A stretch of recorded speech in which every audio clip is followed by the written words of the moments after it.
Hi, this is the voice, Michael Chavello. You're listening to the Premium Oddscast, hosted by leading MMA odds maker Nick Kalikas, fight scientist and author of Fightnomics, Reed Kuhn, and MMA journalist Brian Hemminger. The absolute best UFC betting info, hits, statistics, and analysis from the most respected authority in mixed martial arts betting, MMAOddsBreaker.com. Welcome to the Premium Oddscast, presented by 5 Dimes Sportsbook.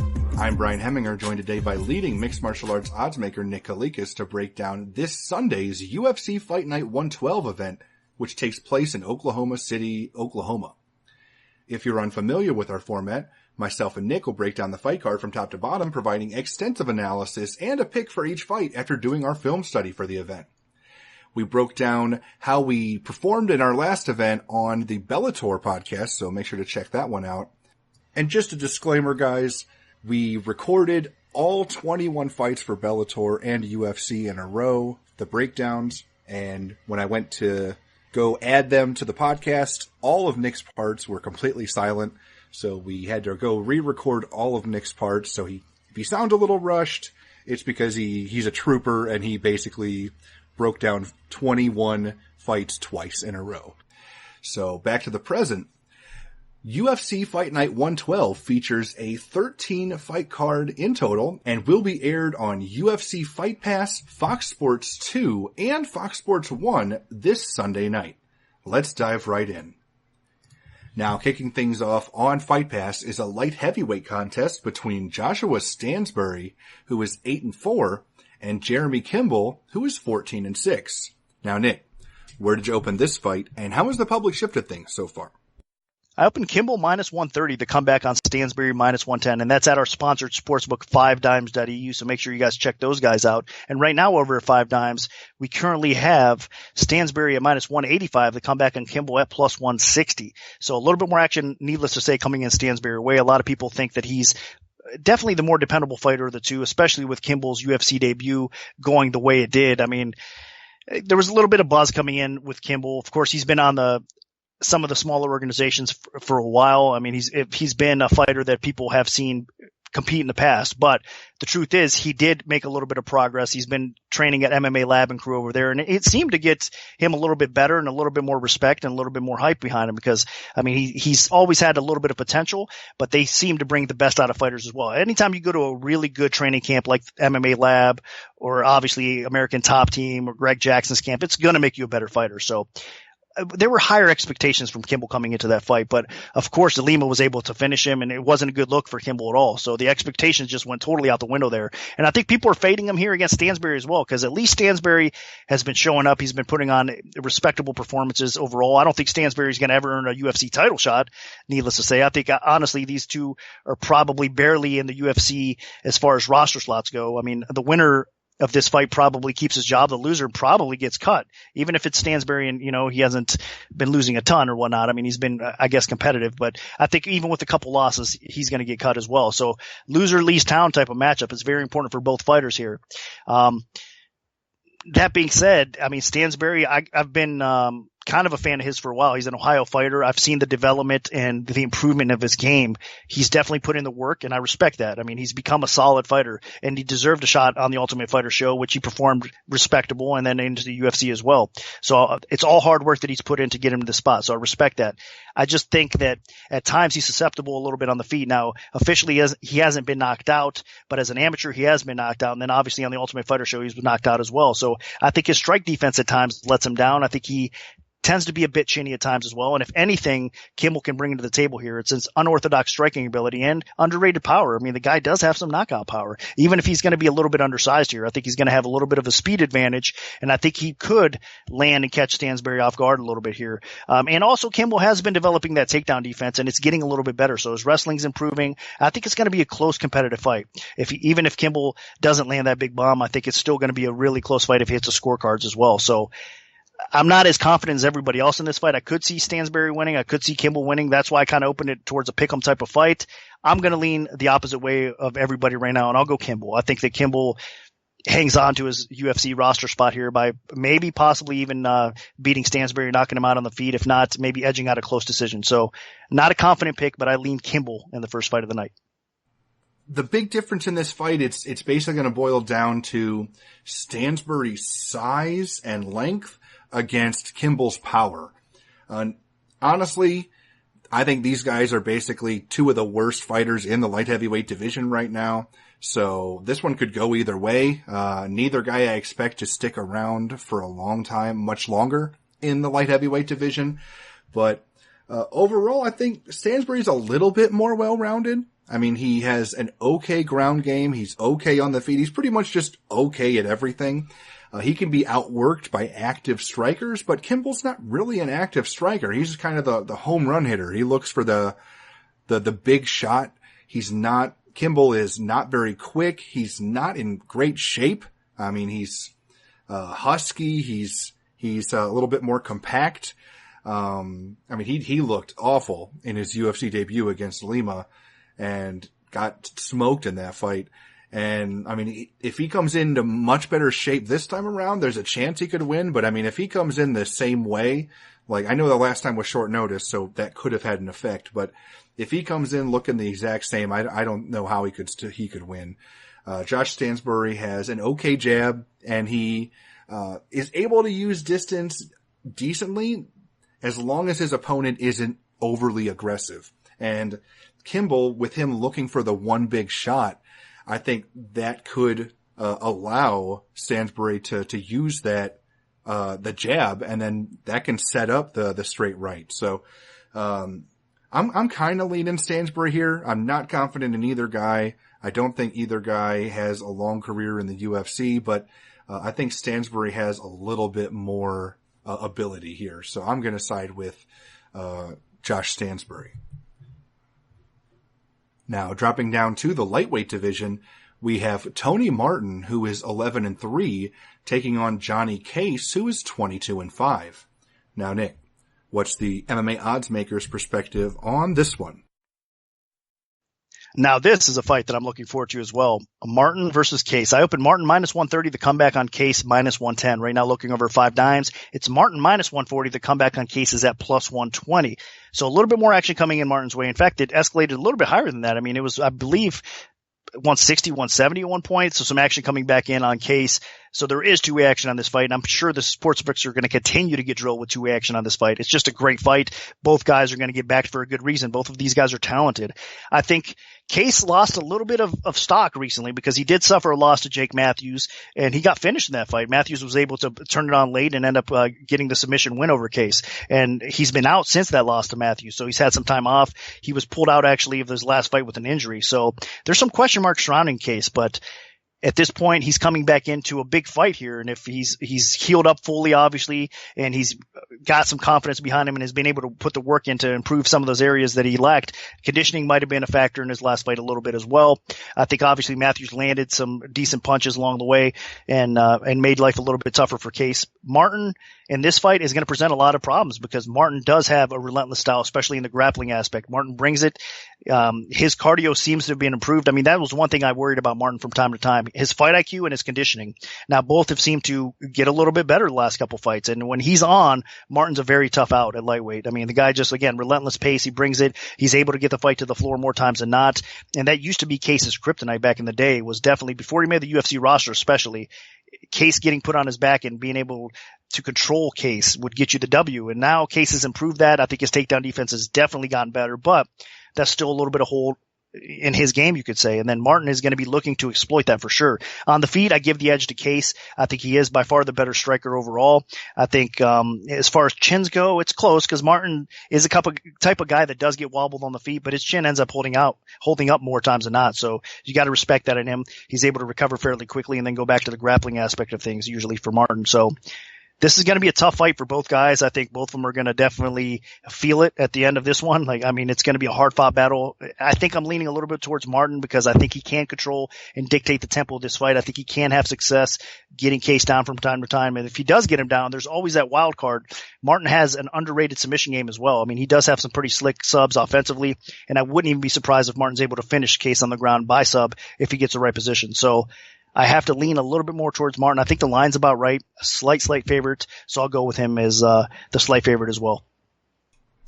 Whether or not Johnny Case wins this fight to me, boils down to how much he's improved since his last fight. It's been a while, but I mean, he took on Jake Matthews, and in that fight, he had a bit of his hands full on the feet, although he was definitely doing pretty well there. And then Matthews got him to the ground and was able to submit him late. So if he has improved in that department, then he's got a decent chance of winning this fight. If he has not improved with his takedown defense, then I think Tony Martin is going to be a handful for him. I mean, Tony Martin is one of the bigger, stronger lightweights in the division. He's not an amazing wrestler, but he can just, once he gets his hands on you, he can just drag people to the ground, as you saw in the Alex White fight. Now, on the feet, Martin isn't exactly a world beater, but I mean, he will have a slight reach advantage, very slight, and Case should be the better striker, but Martin is a pretty strong striker early in his fights before he starts to fade down the stretch. Martin's conditioning could definitely be a factor here, because if he does not win the first round or the first 2 rounds, then Case can come on strong and either steal a decision by winning the last 2 rounds or maybe even finishing Martin. We have seen Martin slow down enough to the point where guys like Beneil Dariush were able to, wrap him up in a submission and tap him out. So this is a tough fight for Martin. I think Martin looked really good in his last fight. He was able to keep constant pressure, and he was able to get the takedowns for all 3 rounds against White. But I think Johnny Case is a bit of a tougher test here, so it'll be very interesting to see how Martin performs. That being said, I like Martin. I think that he started to really turn the corner after a tough stretch to begin his UFC career against some really good opponents. And I think the winner of this fight is going to be knocking on the door in the top 15 of the lightweight division. And I think Tony Martin, with his well-roundedness, and especially if he can get the takedowns and keep Case down, I think there's a very good chance that he wins a decision here. So my pick is going to be Tony Martin. Now, moving down to the featherweight division for the Fight Pass headlining bout, we have a contest between Jared Gordon, who is 12-1, and Michel Quinones, who is 8-1. Now, Nick, where did you open this fight, and how has the public shifted things so far? I opened Gordon minus 140. The comeback on Quinones at even money. Right now, looking over 5 dimes, Gordon minus 140. The comeback on Quinones is at plus 120. So 2-way action coming on this fight. The line did drop, and now we're seeing some action back on Gordon as well. So the sports books will continue to get 2-way action on this fight. Pretty impressive considering both guys are making their UFC debuts officially. Now, of course, this fight was supposed to take place back at UFC 211. Gordon was forced to pull out last minute due to an illness, I think food poisoning or something towards that nature. So we didn't get to see this fight take place. This is a fight that I'm looking forward to as well. Gordon was discovered on Looking for a Fight, Dana White's show there, after he won the CFFC title. So that was impressive. He's a champion on a smaller organization, but he's fought respectable opponents in that league as well. So a good resume for Gordon entering the UFC. Solid boxing is his background. He's got a complete overall game, I should say, with solid boxing, and then solid takedowns and ground and pound as well. So this guy can do it all, really. I mean, he could beat you on the feet. He's got knockout power to go along with it. He could take you down. He could control you, and he can finish you on the ground as well. He can grind you out on the scorecard. So it's a very tough out for Quinones, but I think Quinones is going to be up for it. I mean, he's a very talented fighter in his own right. He's more of a striking-based fighter. He does show a lot of good footwork and head movement, excellent kickboxing, nasty knockout power in his own right. I mean, that's really how he gets things done. If he's able to sprawl brawl and pick his opponents apart and then deliver that knockout punch on the feet, or kick, I should say, he can do so. Now, he definitely needs to improve his takedown defense and ground game a little bit more overall. And he's going to be tested here against Gordon. So that's what he needs to definitely focus in on. If he could keep this fight upright, I do give him the advantage. Even though Gordon has some solid boxing, I think Quinones can outstrike Gordon on the feet a little bit. And Quinones does have some experience in his own right before the UFC. I mean, he's fought in Bellator, he's fought in Titan as well. So he's fought in solid organizations. And I think from what I'm hearing and seeing out of both fighters, I think they are improving fight by fight. And I think that they're going to be ready for this UFC debut. I'm going to side with Quinones a little bit more here. I think that he can stuff some of the takedown attempts from Gordon. And I think he's the more versatile striker. And I think he probably gets the job done. My slight lean will be towards Quinones to get the W here. Well, I've already broken down this fight before. I mean, Quinones is a big-time threat on the feet, a lot of knockout power, but I think Jared Gordon is just a little bit more well-rounded. I mean, I talked before about Gordon overcoming a lot of drug issues and everything, and he definitely has a very sympathetic story if you haven't checked it out already, but he had his issues the last time these guys were matched up. Quinones has actually had his UFC debut delayed multiple times now.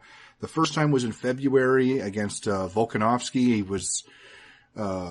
was his injury that delayed it, and then this last time, Jared Gordon ended up having to be hospitalized after his weight cut. So the weight cut is a concern for me. If Gordon's having a lot of issues making 145 pounds, that could affect how he fights.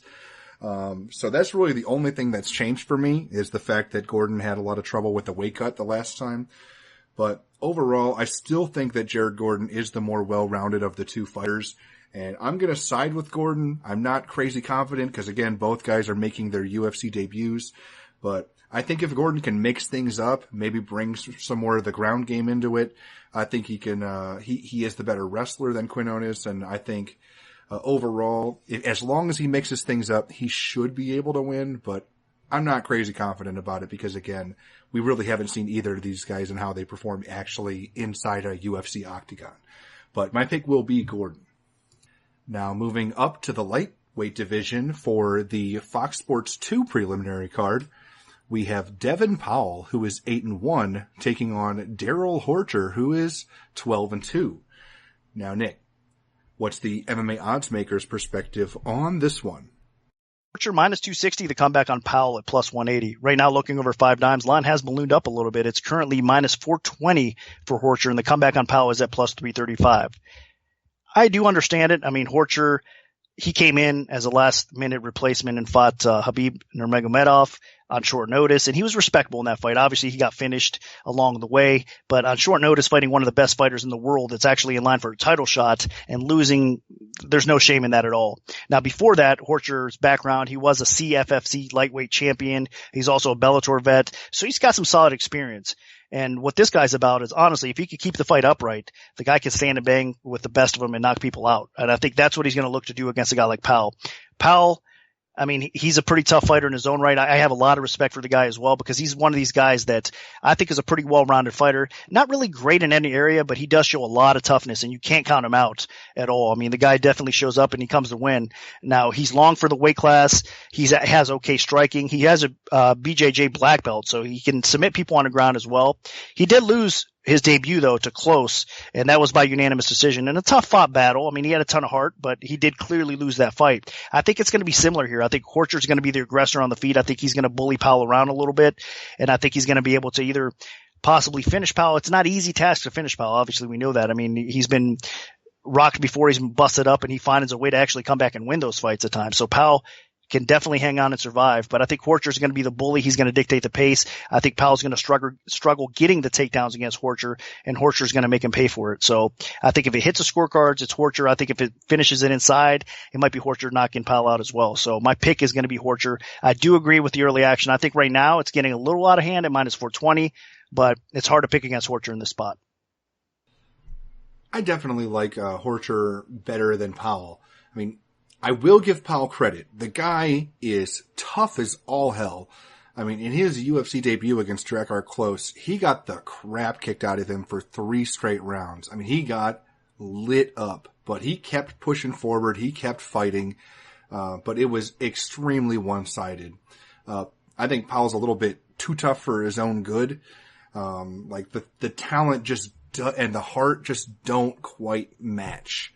So, I think what happens here is Horcher is he hits way harder. He's more technical on the feet. If this stays standing, I think Horcher lights Powell up. In Horcher's UFC debut, I mean, Nurmagomedov just made mincemeat out of his face with ground and pound and takedowns. But, you know, that's Khabib Nurmagomedov, one of the top 2 or 3 lightweights in the entire world. So I'm going to give him the benefit of the doubt. Powell was facing a fellow UFC debutant, and he got massacred. So I think this is a much better fight for Horcher. He's had a lot of really good performances when he was able to stay standing in the past, and I think he does stay standing here.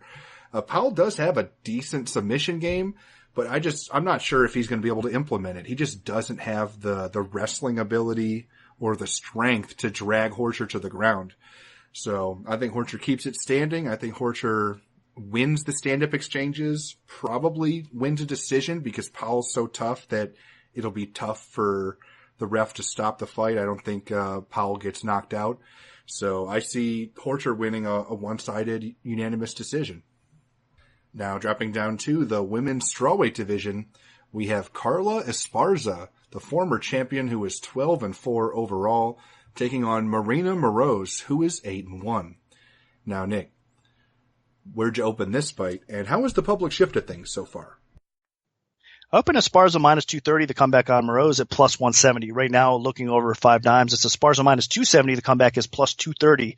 Now, this is interesting because the early action came in on Moroz and they dropped all the way down to under 2-1. Now we're seeing it back at 270. I think 270 is a little bit more accurate. You got to give Moroz a lot of respect because I do think she's a talented fighter. I mean, she's long for the weight class. She has a great jiu-jitsu game and her striking's come along as well. I mean, she's fought decent competition now, so she's getting experience. She's only getting better fight by fight.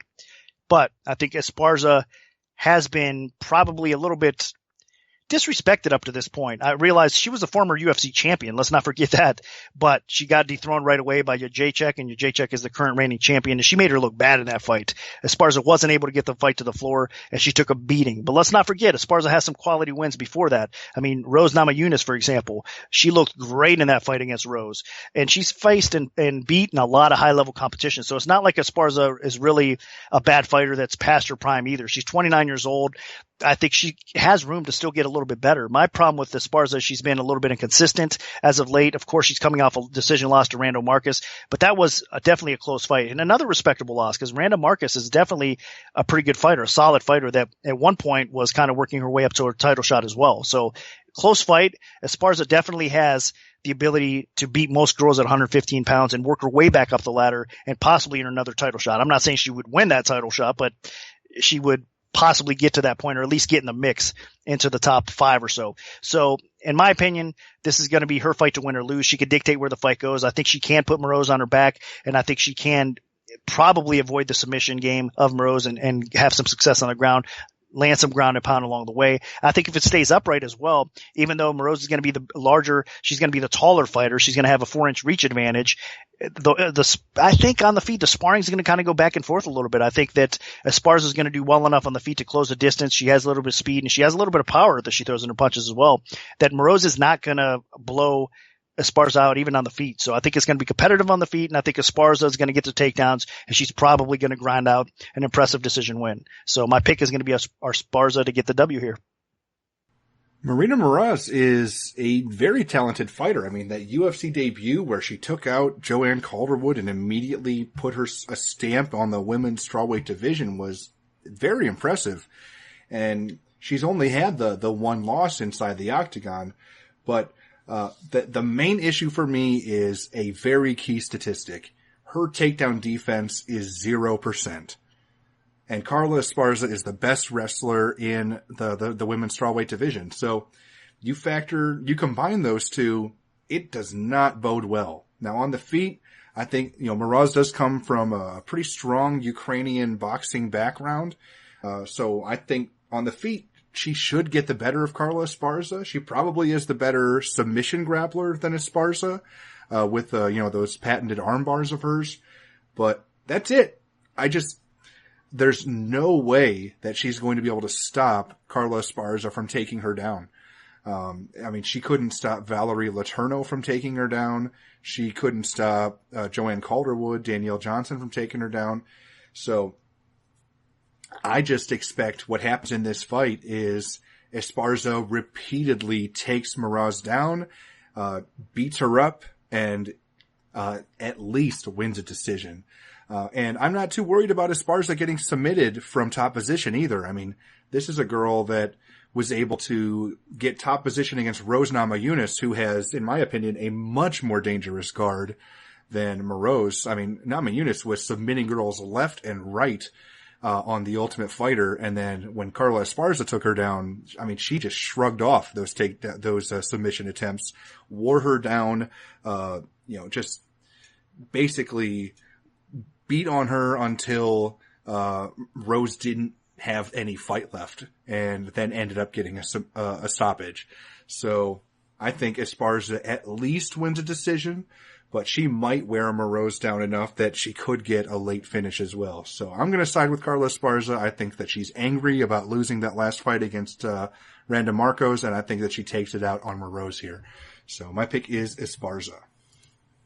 Now moving up to the middleweight division, we have Vitor Miranda, who is 13-5, taking on Marvin Vettori, who is 11-3. Now, Nick, what's the MMA odds makers' perspective on this one? Up in Vettori, minus 210. The comeback on Miranda at plus 160. I thought that was enough, but obviously not, because right now it's Vettori minus 365. The comeback on Miranda is at plus 305. I do kind of agree with the action. I'm surprised that people are disrespecting Miranda that much, though. I think that Miranda, of course, coming off a loss to Chris Camozzi, and Camozzi coming off losses as well, or coming off a loss, I should say. It's not a good look. I think his stock is dropping a little bit, and adding the age, Miranda's 39 years old. And Vettori has more of the upside. I think he's the more popular fighter of the two for sure. A lot of high expectations for him. He's only 23 years old. And from what he showed thus far in the UFC, he could definitely improve and get better and become somewhat of a threat in the UFC middleweight division as he progresses, as he ages a little bit as well and gets more experience. So this is a step up, though, because I think that Miranda presents a lot more problems than people realize with this fight. I mean, he definitely has to work on his takedown defense. Miranda does, because I think Vettori is going to come in and try to ground him and kind of take away the striking advantage that Miranda does have. But that's exactly it here. Miranda is a striker. He has an advantage on the feet. His boxing's nice. He could even mix it up with his kicks as well. And he has that ability to be precise and knock people out. So that's why Miranda is dangerous. And that's why I'm a little bit surprised that people came in as strong as they did on Vettori. And I do think the line's a little bit high right now, and Miranda is getting a little bit disrespected. But with all that being said, I think what's going to happen here is Vettori is going to mix things up. He's going to start on the feet with Miranda. I think he's going to be able to do okay with some of the exchanges, but I think he's going to eventually be able to get the fight to the floor and grind on Miranda and possibly even look for a finish along the way. So Vettori has a pretty decent offensive submission game to go along with it. Miranda has decent sub defense, so it's not going to be the easiest guy to sub, but I think as it progresses, as it goes on, Vettori could possibly get that sub or get the finish on the ground. If not, I think he probably wins on the scorecards anyway. So I do understand the action that's coming in. I just think it's another spot where the line is a tad bit overinflated, and Miranda is probably better than the current odds indicate right now. So my pick is going to be Vettori to win. Just be careful out there if you're betting this fight. And I completely understand that Vettori hype. He looked great in his UFC debut. He didn't embarrass himself in his last fight where he lost. And Vitor Miranda, he's getting up there in years, and he lost to Chris Camozzi, of all people. So I can completely understand why people are siding with Vettori so strongly. But that being said, in pure stand-up skills, Vitor Miranda is way ahead of Marvin Vettori overall. Vettori definitely, he's not a very active striker, and I think those are the type of strikers that can give Miranda fits. Like, the reason Camozzi was able to have so much success against Miranda was he just kept pressuring him and crowding him and just constantly throwing strikes at him, and Miranda just never really got comfortable. I think he can get comfortable in the cage against Vettori. So if this is primarily a stand-up contest, I can see Miranda getting the better of it for sure. This guy has power. He has technique. He definitely is capable of winning this fight if it stays standing. Where Vettori probably has the edge is in terms of grappling. His takedowns have been strong so far in his UFC career. He was able to even get some grappling going against Antonio Carlos Jr., so taking his back briefly. So if he can get Miranda to the floor, that's really where he has a huge edge. Now, it's just all about whether or not he can get the wrestling going.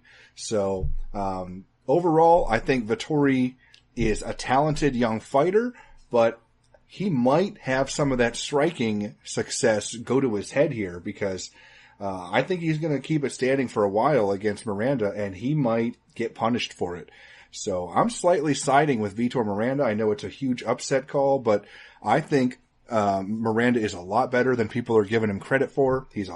This fight's a lot closer than the betting line indicates, and I think if this fight stays standing, there's a good chance that Miranda can pull it off. So I'm going to side with Miranda. Now moving on to the main event of the preliminary card, we have a lightweight contest between Clay Guida, who is 32-14, and Eric Koch, who is 15-4. Now, Nick, where'd you open this fight, and how has the public shifted things so far? Up at Koch minus 265, the comeback on Guida at plus 185. The line dropped originally, and Koch became less of a favorite, but right now you're seeing the opposite. It's minus 340 for Koch, and the comeback on Guida is at plus 280. So two-way action coming into this fight, a lot of early support on Guida, a lot of late support coming in on Koch, and I think it'll continue to see two-way action. I mean, Guida, as a big underdog, it's tough not to take a stab at him, I guess, in most people's minds, but it is 2017. Guida's been around for a long, long time. He's 35 years old. In MMA years, he's way beyond that. I mean, the guy has had an impressive career, one of the best grinders, one of the guys that have that relentless pace, one of the best, most respected, I think, fighters on the UFC roster for a long time. I mean, you know what you're getting with Guida. He's going to come bring it. He's going to try to implement his game plan. He might not be, I think, the funnest fighter to watch because of his grinding style. But at the same time, I mean, it is kind of entertaining to watch him fight because he puts 110% into it every time. And you know what like I said, you're getting with Guida. So I do think that he's not what he used to be, though. Father Time has caught up to him a little bit. He's getting knocked out a little bit more frequently. He's even getting caught in more subs. So his game is definitely taking a step back, but he's trying. He's getting the work in. He's moving around camps from time to time. He's obviously spent the majority of his career, or a big chunk of it, I should say, at Greg Jackson's. I know he's been training with Team Alpha Male as well. He's just trying to kind of get a different look and maintain relevancy, I think, in this spot. But unfortunately for him, he's facing a guy that can really beat him on the feet, and he could beat him on the ground as well. So regardless of where this fight takes place, I think Koch is just stylistically a tough matchup for him. And Koch is fortunate he is getting this matchup as well, because he could possibly start getting some momentum. I mean, let's not forget, Koch at 145 at one time was supposed to fight Jose Aldo for the title. That's how good he was climbing the ladder and how much potential the guy really had. He's such a well-rounded fighter. He's a finisher on the feet. He's a finisher on the ground. He's got good takedown defense. So the guy can beat you up everywhere. And it's in, he has the ability to keep the fight in his realm as well. But the problem being his chin has definitely gotten suspect. I mean, he's been getting clipped. He's been getting wobbled. Of course, Lamas was able to destroy him on the ground as well. So it's a head scratcher because all of a sudden we saw Koch injury prone. I mean, it's hard for him to stay healthy, which is a big surprise. And, and that's one thing that you can say bad about him still to this point. We need to see Koch get a little bit more consistent, get in there and show up, maybe string 2 or 3 wins together within a decent time frame, maybe within a year's time. And then, he could get back on track a little bit. And he's starting to put it together. His last fight against Campbell was a very difficult fight for him, and he looked great in that fight. He even took some punishment on the feet, but he was able to get the fight to the ground and do what he does best, and that's submit people on the ground as well. So Koch is a dangerous fight for Guida because I think he could probably keep it upright. Even if Guida puts him on his back, Guida might get submitted by Koch. That's how slick Koch is off his back at times as well. So I think it's just a tough fight. And along the way, in a 3-round fight, I think Guida's less dangerous, and he's probably not going to catch Koch on that chin and knock him out, but I do think Koch can potentially end it against Guida on the feet or on the ground. So 3 rounds is a tough fight for Guida to go with Koch, and I think Koch puts together a string of wins here, and hopefully he can stay injury-free, and we get to see him compete at a high level moving forward as well. So I do understand the late action, or, as we get closer to fight time, why the line's increasing. I think stylistically it is a tough matchup for Guida, and I think Koch's going to get the W here. Overall, Clay Guida he's definitely in a major decline at this point. As Nick mentioned, he's never going to be a title challenger, and at this point, I don't think he's ever going to be a ranked fighter again. Guida has been finished in all 4 of his last losses, so, I mean, he's not just losing. I mean, he's getting beaten soundly in those losses. And some of those fights he was winning and then found a way to lose them. I mean, it just has not been a very good run for Clay Guida. He's been hopping around gym to gym trying to find the answer, but the real answer is he's just starting to get older. He's not able to take punishment like he used to be. He's getting sloppy on the ground and falling into submissions. So, overall, I think this is just a really good matchup for Eric Koch. Koch should have him beat by light years on the feet, both with his kicking game and boxing. The only thing that I'm a little concerned about is Clay Guida's wrestling. If Guida can get in Koch's face and get this fight to the floor and grind it out, it could be a repeat of when Guida fought Anthony Pettis in Pettis' UFC debut at lightweight. So there is a possibility that Guida can win this because that grinding wrestling style will always have opportunities to get victories against fighters that can't stop takedowns.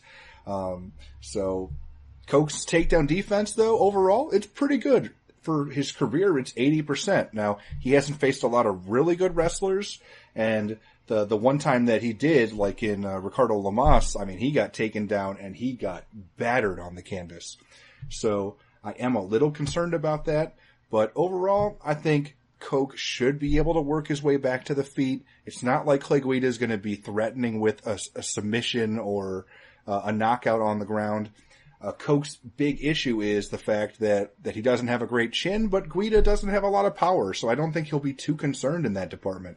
So overall, if it goes to the floor, Koch should be able to just work his way back to the feet because he is big and strong. He does have some height and reach and everything on Guida. Guida is returning to the lightweight division here, so I don't know how much muscle he's been able to pack on since his last fight against Ortega. And Koch also has a bit of a dangerous guard. He's pulled off a triangle choke off of his back, so with Guida getting caught in more submissions lately, there's a possibility that could happen as well. So overall, I like Eric Koch's odds. The only thing I'm concerned about is Guida, just laying and praying for 3 rounds and winning a decision that way. But I think Koch is game enough to avoid that situation. So I'm going to side with Eric Koch. Now moving on to the main card on Fox Sports 1, we have a featherweight contest between BJ Penn, who is 16-11-2, taking on Dennis Sivir, who is 22-11 with 1 no contest. Now, Nick, what's the MMA odds maker's perspective on this one? This is a tough one to set a line on for sure. I opened Sivir minus 180, the comeback on Penn at plus 140. Right now you're looking over at 5 dimes. It's Sivir minus 210. The comeback on BJ Penn is actually at plus 175. So more action coming in Sivir's way. I don't know if I necessarily agree with it. It's tough. I mean, from what we've seen of BJ Penn lately, this is another guy that really should be retired. He shouldn't have came back. I mean, look, he's destroying his legacy in my opinion, and he's one of the best fighters of all time. I mean, you could definitely put him up there on a pedestal and say, look how complete of a fighter this guy was. I mean, his takedown defense, I understand, minus the BJ or the George St. Pierre fights or whatnot. At one point, BJ Penn's takedown defense was ridiculously good. And then his boxing on the feet, his submission game on the ground. I mean, just one of the best ever in my opinion. But he's coming back. He's taking losses that he really shouldn't be taking. I mean, he's 38 years old and he's almost becoming a 500 type of fighter. I don't want to see that. I mean, he's a UFC Hall of Famer. I understand that, but I don't want to see this guy keep on losing. So hopefully he doesn't lose here. And this is a matchup that he realistically could possibly win. I know in his last fight against Yair Rodriguez, Penn actually did show a little bit more of what I'd like to see. In that fight, the previous fight before that against Frankie Edgar, to me, he looked terrible. I mean, just awful. At least he made a little bit of progress in that Yair Rodriguez fight where he still got beat up. I mean, those leg kicks, the kicking game of Yair really made life miserable for Penn. There wasn't much he could do about it, the aggressive attack, and he finally got, he wilted under that pressure. He got put out. But that being said, this is a different fight with Sivir. I think Sivir presents a lot of problems for Penn as well because he's not a bad striker in his own right, and I think he does have a little bit more left in the tank. Now, Sivir has been out since his loss to Kawajiri, and that was back in 2015. He's 38 years old as well, but at least, in my opinion, Sivir's able to compete still and perform and win fights in the featherweight division. I mean, he has a win over Rosa not too long ago. It's been a few years or whatnot, but still, I think that we've seen more from Sivir recently than we have Penn. That's why he's opening the favorite. A lot of people are fading BJ Penn. I have to pick Sivir as well because it's just, you can't have a lot of confidence in BJ Penn right now, but I hope I'm wrong. I hope that he shows up and he pulls off a knockout type of win in this fight. And maybe he hangs him up after this. Maybe gets one more win and then just hang him up. I doubt that with BJ Penn. He's a warrior. It's in his blood. I understand it.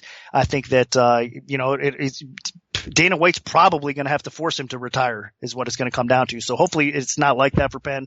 and he wins this fight and moves on. But I don't think he's going to. I honestly have to side with Dennis Sivir in this fight. I think that he's probably got more left in the tank, and he probably wins this fight. So not a confident pick. I mean, it's BJ Penn for crying out loud, but from what we've seen of Penn lately, you can't really trust that. So the pick is Sivir here.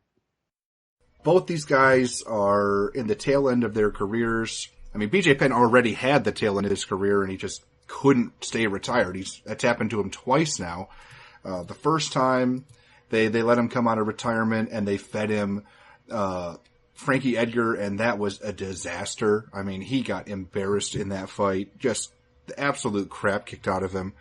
And then he was able to let it go for about a little over 2 years, and then he couldn't resist it, and he came back again, and most recently faced Yair Rodriguez this past January, and he completely embarrassed himself again. I mean, he made Yair look so good that I actually thought Yair could be the next champion at featherweight. And that's not because Yair was so amazing. It's because I still had that much respect for BJ Penn that somebody that smashed him that easily I thought had to be, a contender. But no, it's because BJ Penn isn't good anymore. I wish he would stop fighting. Like, he just doesn't have it. Like, I know that Dennis Sivir hasn't fought since 2015, and he's the same age, but at least Siver's been active overall, and he's been competitive with people. I mean, it wasn't that long ago that Sivir actually got a win. Like, BJ Penn hasn't got a win in 7 years. 7 years. And that was against Matt Hughes. Like, one of the last fights of Hughes' career. So, what is he doing? Why can't he let this go? Like, I know Nick's talking about the itch and everything, but come on, man. BJ has okay boxing. He's got a great ground game, but, I mean, does that really even matter at this point? He's been a punching bag in there. Now, I know Sivir is somebody that's a little bit more on his level at this point, especially with Sivir being older and inactive, but I still think Sivir takes this. I mean, Sivir has those beautiful spinning back kicks. His ground game's pretty underrated as well, and it's not like BJ Penn is an amazing wrestler. I don't even know if BJ's still training at Greg Jackson's. Like, he's the type of guy that blames his coaches for everything when things go wrong. So he might have just done his whole camp in Hawaii or something. I don't know. But overall, I really wish BJ Penn would just retire and stay retired instead of tarnishing the legacy. I mean, he's already in the UFC Hall of Fame. He has nothing left to prove. But we'll see what happens here. I mean, maybe BJ Penn could win just because Siver's also old and has not fought in a while. But I don't think it happens. I think with how bad BJ Penn has looked, I think there's a good chance that Sivir doesn't just win, but might even finish him. So I'm going to side with Dennis Sivir as well. Now moving up to the welterweight division, we have Tim Means, who is 26-8-1 with 1 no contest, taking on Alex Garcia, who is 14-3. Now, Nick, where'd you open this fight, and how has the public shifted things so far? Up in Means minus 260, the comeback on Garcia at plus 180. Right now, looking over 5 dimes, it's Means minus 250, the comeback Garcia plus 210. So line margins have tightened up a little bit. Two-way action coming on this fight, and it is a tough one. I mean, let's face it, Means, in my opinion, is one of the nastiest fighters you want to see on the UFC roster. He's got that killer instinct. He brings it. He's got good takedown defense. He's just got that mean mentality and edge over him.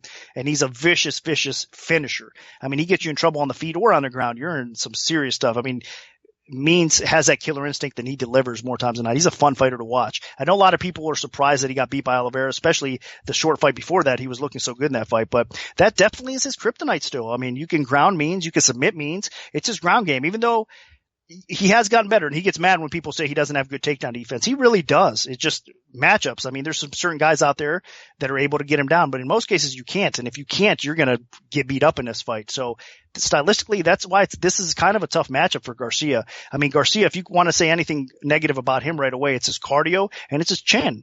I mean, the guy has conditioning issues. He always has. It seems like he's addressed them a little bit. He's gotten better at times, but still, in a grueling fight against a guy like Tim Means, your conditioning has to be up to par if you want to survive it. And I think your chin has to hold up as well. So Garcia does have a path to victory, and that's getting this fight to the ground and trying to grind Tim Means out for 3 hard-fought rounds. But can he do it for that long? I'm not so sure. I think Means' takedown defense is good enough that he probably keeps it upright. And even though Garcia has some explosive power on the feet, and I mean, it wouldn't be shocking for Garcia to knock anybody out. He's just an athlete and an explosive one, like I said, with a ton of power. He's got speed as well. So sure, he could throw a big right hander and catch somebody and possibly knock him out as well. But I think that's less likely. Means probably survives on the feet against Garcia, and he probably gets up enough times or keeps it upright enough that he probably knocks Garcia out. So my pick is Means. I think he's just going to be too much for Garcia.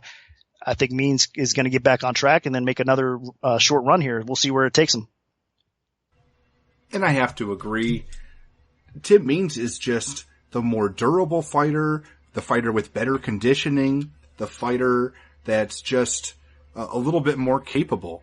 I mean, Alex Garcia is more well-rounded because, I mean, he's dangerous on the feet, he's got power there, and he has really good wrestling.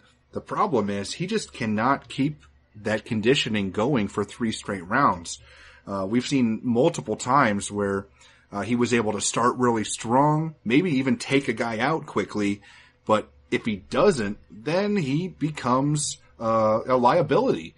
His chin is a big question mark. I mean, he's been finished in fights where he started strong and then slowed down and then just started eating shots. And Tim Means is a guy that can withstand early punishment because Means is a very durable, tough welterweight. And then Means has excellent cardio. So if Garcia can't take Tim Means out or can't at least win the first 2 rounds and then coast, then I think Tim Means at some point just starts cleaning Garcia's clock. Like, all it really takes is a couple takedowns defended, and then Garcia is going to be in huge trouble. He can't handle a guy that can throw a good jab, and Means definitely is capable of doing that. Means has a bit of a reach advantage, and he's 5 inches taller. So, I mean, if he can get this in the clinch, I think Means can land some really nasty elbows or knees. I don't see this going well for Garcia after the first round. So I like Tim Means. I'm going to pick him. Now moving all the way up to the light heavyweight division, we have Joaquin Kristensen, who is 14-5, taking on UFC newcomer Dominic Reyes, who is 6-0. Now, Nick, where'd you open this fight, and how has the public shifted things so far? Up in Reyes, -275, the comeback on Kristensen at +195. The hype around Reyes wasn't enough at -275. Right now, it's actually Reyes -370, the comeback on Kristensen +310. Look, I got a ton of respect for Kristensen. He's a solid guy, even at age 38. I think in MMA years, he's really not up to that level, but he's had a little bit of ups and downs, of course, in the UFC thus far, but he's a pretty well-rounded fighter. I mean, he's not horrible on the feet. He pushes a decent pace. He's not bad on the ground either. He's just got a total package. Just, unfortunately for Kristensen, it's nothing that he overly excels at. And against Reyes, there is something he excels at, and it's striking. I mean, the guy has some vicious knockout power. If you look at his kicking game, that's what's highlighted. I mean, look recently at his fight in LFA. You can look it up on YouTube, but he has a highlight reel knockout that most of us have seen already. I mean, the guy was kind of showboating a little bit, and Reyes kicked his head off and basically just knocked the guy out. I mean, it was a beautiful kick. And the thing is with Reyes, it's not just that it was this time that's happened. I mean, he's performed at that level, and his striking ability has been like that for a while. If you look, he has other highlight reel finishes with head kick knockouts. He has also that left leg, just put it this way, his left kick is vicious, whether it's to the body, to the head, and he throws it often and he throws it hard. And it's hard to time it, it's hard to stop. So the striking ability on the feet for Reyes, more than just that kick, but that's what's highlighted, like I said, is pretty impressive. And he's long for the weight class. He's training with good people. He's finding his way to Colorado, training with Curtis Blades and crew. So he's working on that ground game. And I think that's where, if any area at all, Reyes has to improve is that ground game. He is getting a little bit better, so he's got a little bit of wrestling, he's got a little bit of jiu-jitsu, but I think fighters that will beat him are ones that will ground him and kind of avoid his submissions and grind him out a little bit. We'll see. So he needs to work on that area and continue to improve that. But on the feet, I think he does have a decent advantage over Kristensen, and I think he could possibly finish Kristensen. Now, that's not an easy task, but I mean, with the knockout power that he has, it can definitely happen. So I understand the hype train on Reyes. I think it is impressive. And if the UFC matches this guy right, they can make that even more so. I mean, if they give this guy winnable fights in his next 3 or 4 that he knocks out most of those guys, watch out. The hype train on Reyes is going to be unreal. But again, the guy is definitely talented, and I'm looking forward to seeing what he can do and how he moves up the UFC ladder. So my pick is Reyes to win. Joachim Kristensen has done okay so far in his UFC career, but I just think this is a bad matchup for him. I mean, the main thing going against him is his age. I mean, he's already 38 years old. He's had 3 fights inside the UFC, and while he looked good against Mihajlovic when he got that third round TKO, he has been finished in his other 2 fights. Now, granted, those were on the ground, and Reyes isn't much of a threat on the ground, so this could get interesting with the stand-up because Kristensen is long, but I just think Reyes is a much sharper and crisper striker overall. Now, Kristensen has a good jab, he mixes things up pretty well, and his boxing is pretty crisp, but Reyes, I really think that the whole reason that this fight is even on the main card at all is because the UFC wants to showcase Dominic Reyes. There's really no reason for them to be wanting to showcase Kristensen. I mean, he's already 38 years old. He's 1-2 in the octagon with 2 stoppage losses. I think the UFC expects that Dominic Reyes is going to do something spectacular in this fight because that's what he does in his fights. This guy is flexible. He has absolutely devastating knockouts. Nick brought up, you can find some of them on YouTube, but I mean, one that was super impressive, his opponent just taunted him and then to act like his punches and kicks weren't hurting him, and then Reyes just kicked him right in the face and knocked him out cold. So, Reyes, the head kicks are definitely something to look out for because, I mean, this guy, I mean, he might have the best head kick in the light heavyweight division. It's that good, and I know he's making his UFC debut, and that's a lot of hype to put behind somebody, but I really think the UFC thinks extremely highly of this kid, and Reyes making his UFC debut, I think that it's going to be a very impressive one. Kristensen isn't the most athletic, he's not the quickest. I don't know if he'll be able to get out of the way of some of these heavy strikes that Reyes is going to be throwing, and I think at some point Reyes connects with something nasty and knocks Kristensen out. So my pick is going to be Dominic Reyes. Now dropping all the way down to the women's strawweight division, we have Felice Herrig, who is 12-6, taking on Justine Kish, who is 6-0. Now, Nick, what's the MMA odds maker's perspective on this one? Up in Kish -180, the comeback on Herrig at +140. Now, of course, the line did go crazy a little bit with the respect coming in towards Herrig. Herrig is now -120. The comeback on Kish is even money. I don't necessarily agree with that movement. Now, of course, I should get into it by saying Herrig has been more than impressive recently. I understand a little bit of hype that's surrounding her right now because, I mean, she beat in her last fight by decision a very hyped fighter in her own right, Alexa Grasso. I mean, Grasso was one of these guys that a lot of people believed was a future contender, a future champion. That's how talented she was. And Felice Herrig went in there and put it on her. I mean, she performed relatively well, to say the least. I mean, it was an impressive, deserving unanimous decision win over a fighter like Grasso. Now, the fight before that, she actually defeated Kaylin Curran, and she submitted her fairly quickly as well. So 2 impressive back-to-back wins when she was a little bit sketchy before that. So mentally and physically, Herrig looked a lot better. She's got some confidence coming into this fight. I understand what people believe and what they see in her, especially considering her opponent Kish at times looks a little too hittable. I mean, her defense looks bad. I mean, you look at her, you think, wow, this girl doesn't block her head at all. She doesn't move her head. She gets smashed in the face or whatnot. But thankfully for Kish, she's tough. She's durable. She could take that punishment. And let's face it, a lot of these ladies don't have that crazy knockout power that sometimes the male divisions do have. So she can kind of be able to fight that way, right?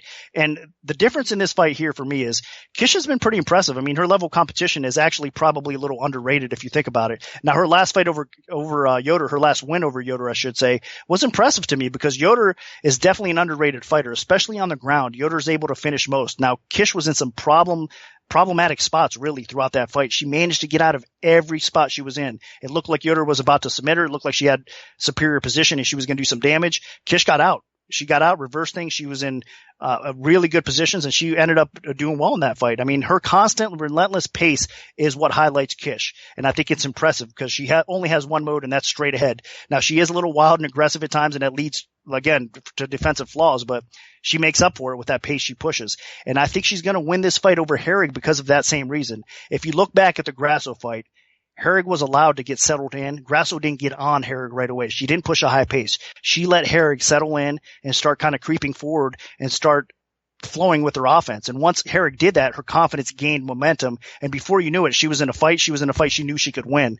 Well, with a girl like Kish, she cannot do that. Kish is going to be relentless from the rip. She's going to be on top of Herrig. She's going to be pushing her into the cage. She's going to be trying to knock her out. I mean, she's going to be throwing with everything, and she's going to keep that pace up for 3 rounds. So, of course, Herrig is going to get her punches in. She's going to get her maybe scrambles in, top position or whatnot, but Kish is going to be able to scramble out of those positions. She's going to get in a superior position, and she's going to make Herrig pay. And one thing for Herrig that I can say that I've noticed from her is if she's not able to kind of get in the fight early and the fight starts getting more difficult for her, she tends to fold a little bit at times. I'm not saying she's going to quit, but I think that she's going to kind of, when she's up against a fighter like Kish, I think she's not going to perform as well as she can as the fight progresses, at least. So Kish is probably going to get stronger as the fight goes on, and I think we'll see Herrig kind of slow down and just kind of lose confidence as the fight goes on. So with all that being said, I disagree with the early action on Herrig, and I think that Kish is the right side. So I'm going to pick Kish, and at even money, there's definitely some value in Kish as well. So the pick is Kish to probably beat Herrig by decision. I wouldn't even be surprised if she finishes Herrig late. So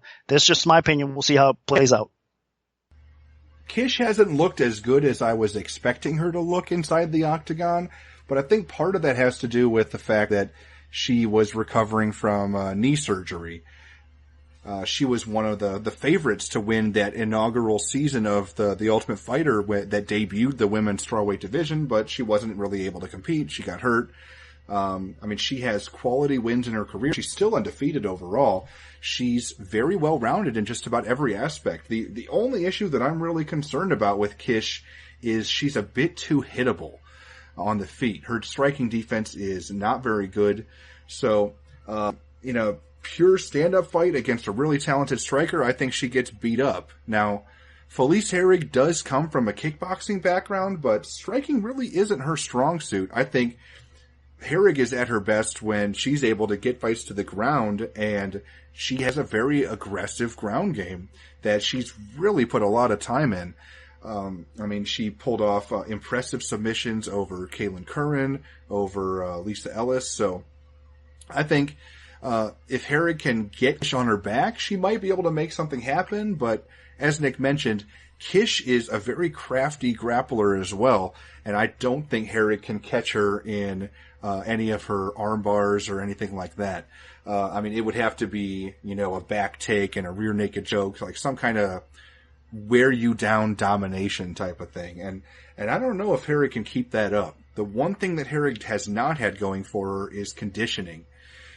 Even on this nice little resurgent run where she picked up that victory over Grasso, she still starts to slow down as the fight wears on. I mean, you can't take that image of Paige Van Zandt just wearing her out and just steamrolling her in the final 2 rounds of their fight to win a decision. You can't take that image out of my head. So I think Herrig starts strong in this fight. I can even see her winning the first round, but I think Justine Kish turns it on in the rounds 2 and 3 and at least wins decision, maybe even finds a finish at some point. I just think overall Kish is the better fighter, and once Kish kind of settles into a groove, she should be able to win the stand-up exchanges, and I think that she might be the better grappler too, and she could win on the ground. So I'm going to side with Justine Kish as well.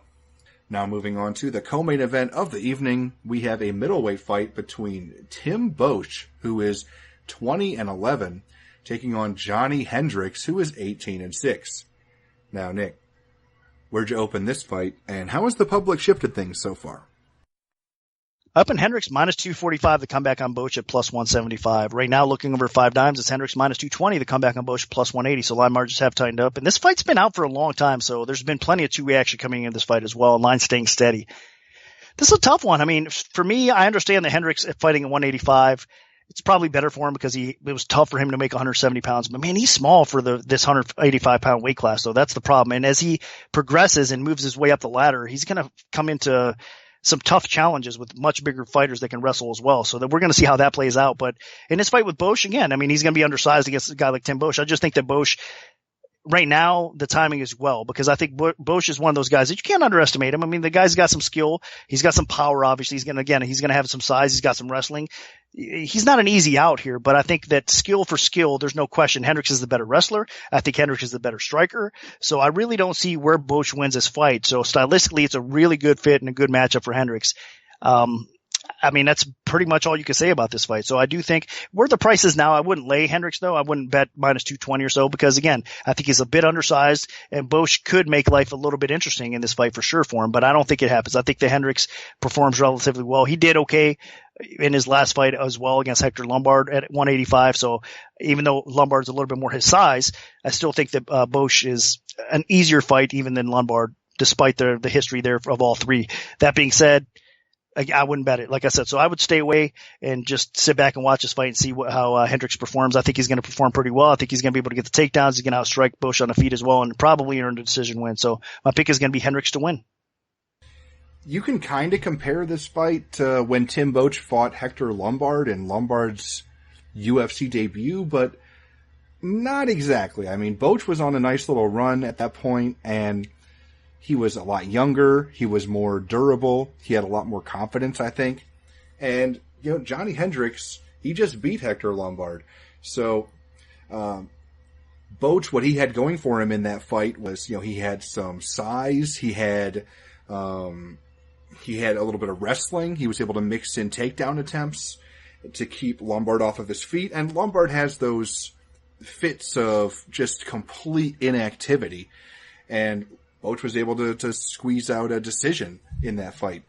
This time around, though, I mean, Johnny Hendricks is the better wrestler of the two. So if anybody gets takedowns, I think it's going to be Hendricks. Johnny Hendricks is probably the better striker of the two. And Johnny Hendricks is definitely the more durable. I mean, Boach has been knocked out a few times now, pretty badly.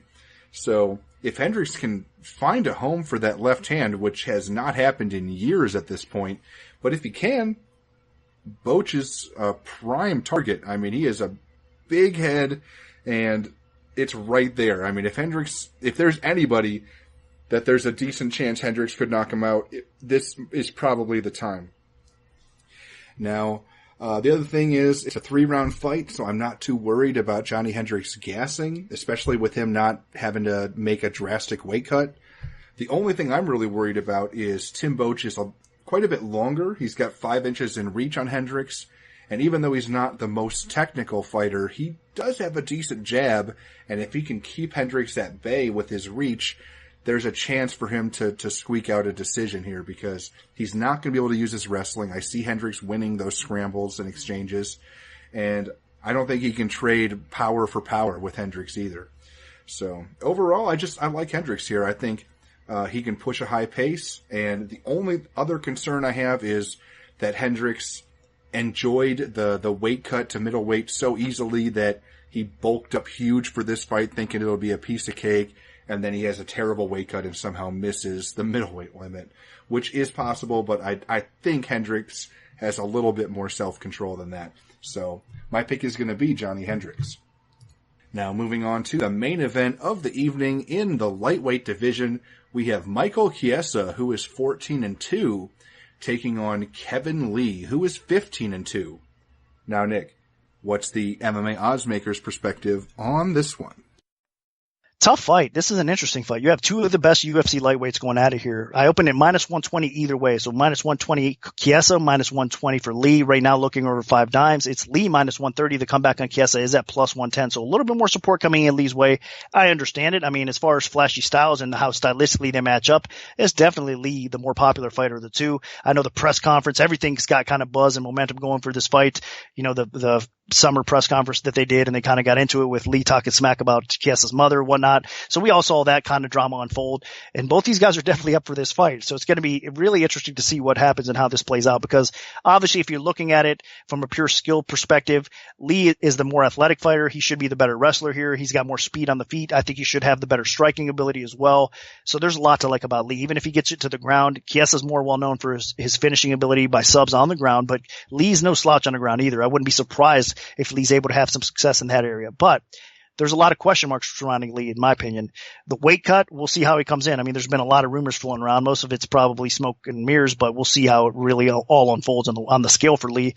Second of all, I mean, durability and conditioning has always been a little bit of a question mark for Lee as well. So this is a 5-round fight. We'll see how it really plays out. I don't expect it to go all 5, because I think these guys are going to find a path to victory, obviously, along the way, whether it's one guy or another. But we'll see. I mean, durability is a question mark. His chin's a little bit of a concern for me, and his conditioning as well. Now, Chiesa, on the other hand, you could say a little bit of the same thing. I think he's a little bit more durable, though. I don't think his chin's quite as suspect as Lee's, even though they've only both been officially knocked out once. But I do think Chiesa has a little bit better conditioning overall. He does tend to slow down, though, as the fight goes on. But the thing with Chiesa is his durability probably will carry him through here, even on the feet a little bit. I think it gets interesting. Again, Lee has the speed and the power, and I believe he actually has a little bit of a reach advantage, even though Chiesa's the taller fighter. But I think Lee can mix things up. He's a little bit Chiesa can mix things up on the feet. He's a little bit unorthodox with his style and his kicking game as well to go along with it. We'll see how it really plays out. I think, again, Lee does have the advantage on the feet, but on the ground is where Chiesa could really take control and take over. I mean, you look at the Dariush fight for Chiesa. I, for one, got burned on that fight. I really thought stylistically it was a bad matchup for Chiesa. I thought that Dariush wouldn't get submitted by him, and I thought he beat him up on the feet. Round 1, we saw how it played out. I mean, Dariush had a lot of success in all aspects of the game against Chiesa, but round 2 was a different story. Dariush made a mistake, started slowing down a little bit. Chiesa took it full advantage and was able to submit him. And I was shocked that he was able to actually get that submission victory over a guy like Dariush. So that's how special and talented this guy is with his chokes. He gets your back, you're in trouble. And if Lee makes one mistake, Chiesa's going to do just that. So for me, I've been going back and forth on this fight a little bit. I think it's a dog or pass situation. I don't think you can lay the juice or the chalk on this fight at all. So for me, it's right now it's Chiesa or pass. And I'm going to actually side with Chiesa as a pick as well. I just think he's a little bit more durable. And as the fight plays out, I think he's probably going to find a way to take Lee's back. And if he does that, I think he wins this fight as well. So tough one to call. Could go either way, but I lean a little bit more towards Chiesa. This is an extremely competitive fight. I mean, Michael Chiesa and Kevin Lee have very similar skill sets. Both are very active ground fighters. I mean, Chiesa, when he gets to the floor, he is extremely aggressive. He goes for your neck, and then he goes for the submission. And once he gets the neck, there's no defending it. As Nick mentioned, with even Beneil Dariush, a world-class grappler, an ADCC level grappler, and Chiesa, once he got a chin lock on him, he squeezed so tight that Dariush had to submit. Kevin Lee, on the other hand, a very talented wrestler. He can drag fights to the floor and then just dominant top position and then aggressive guard passing, looking for submissions or even a ground and pound TKO. So I'm really excited to see what happens in this fight when these guys clash on the ground. Now on the feet, I think neither guy is great on the feet. Lee was starting to improve in the stand-up, but then he had that fight against Leandro Santos, and he just got blasted with not even a big punch, but I mean, it cleaned his clock and set up a stoppage loss that really derailed his momentum. But he bounced back from that impressively, and he has just been going to the ground repeatedly against people and just crushing them there. So I'm very interested to see what happens here, because I think while Lee still has some talent on the feet, Chiesa should have more confidence there, because, I mean, Chiesa is tough as hell. This kid can take a punch, and he has cardio for days. We've seen in fights where people can win the first round against Chiesa, but then they can't sustain that momentum against him because he's so tough to keep down. It happened with Jim Miller. It happened with Dariush. It's happened over and over again throughout his career. So what I see happening here is I think Chiesa has a little bit more confidence on the feet. I think he can get the better of Kevin Lee on the feet. I think Kevin Lee gets the takedowns on the ground because he's the better athlete, the stronger wrestler. But with this being a 5-round fight, unless Kevin Lee is able to get a finish in the first round or two, I just don't think he can sustain that offense in a 5-round fight. And at some point, the momentum is going to shift to Chiesa. Chiesa is the more durable guy. He's got the better conditioning. And with Kevin Lee and all those big muscles, I think it's really going to start sapping into his strength a little bit and overall cardio as the fight wears on. So unless Kevin Lee gets a finish in the first 2 rounds, I think Michael Chiesa takes over this fight. And then eventually Chiesa gets a late finish at some point, maybe the 4th round, maybe the 5th round even. I like Michael Chiesa. I like his heart. I like his durability. I like a lot of things about him, and I think that this is a good stylistic matchup for him as long as he can stay out of trouble early. So my pick is going to be Michael Chiesa. So that'll do it for our full event breakdown for UFC Fight Night 112. Now, our premium bets for the event will be released this Saturday following the weigh-in, so stay tuned for that if you're an MMAOddsBreaker premium member. If we have any plays to give out, make sure to follow at MMAOB Premium on Twitter because that's where we'll post them first. We can also notify you of our free bets via email alert if you prefer that method. Just send an email to picks@MMAOddsBreaker.com and we'll add you to our free bet mailing list. Special thanks to our sponsor, 5 Times Sportsbook. Good luck, everyone, and hopefully the betting gods are on your side this weekend.